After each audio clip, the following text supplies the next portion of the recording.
Okay, आता काय करायचं मला सांगा आता पहिल्यांदा. प्रथम आपण तूप टाकूया. एवढं घालू? हां, तूप तापलं की त्याच्यामध्ये कणिक टाकूया. थोडं वितळलं की आपण कणिक टाकायची. हां, पण हा सुचला कुठे लाडू तुम्हाला? हा लाडू माझ्या सासूबाईंनी मला शिकवला. बरं. ओके, आता याच्यात घालू का मी? किती घालायचं? टाका सगळं. बस बस. आता आपण नीट भाजून घ्यायचं ना. आता याला खमंग भाजायचंय. ओके. मंद गॅसवर ठेवायचं. फास्ट गॅसवर ठेवलं तर जळून जाईल बरोबर. आणि मग कडवट लागेल पीठ.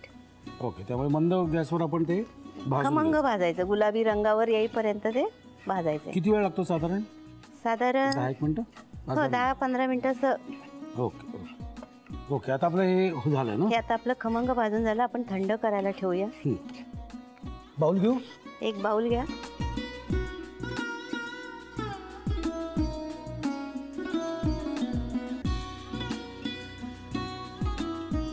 ओके, हे साधारणपणे थोडंसं थंड थंड व्हायला झालं. पाहिजे म्हणजे आपल्याला पिठी साखर त्याच्यामध्ये भाजलेल्या ओव्याची पूड आणि मेथीची पूड बरं एकत्र करायचं आणि नंतर पिठी साखर गुळ घालून लाडू वळायचे.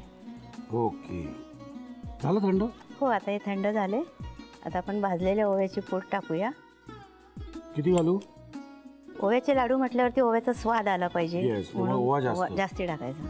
ओके, आणि मेथी? मेथी थोडीशी टाकायची म्हणजे आपल्याला केवळ कडू जितकं पाहिजे असेल तेवढं, कुणाला जास्त कमी जास्ती असलं तरी चालू शकतं.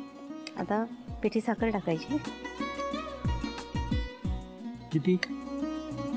पिठी साखर आपल्या गोडीनुसार किती गोड पाहिजे, कमी, कुणाला डायबिटीस असेल तर कमी टाकायचं आणि ज्यांना डायबिटीस असेल त्यांनी गुळ जास्ती वापरायचा.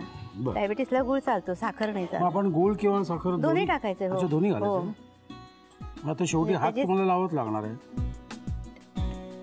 बस अजून घालू.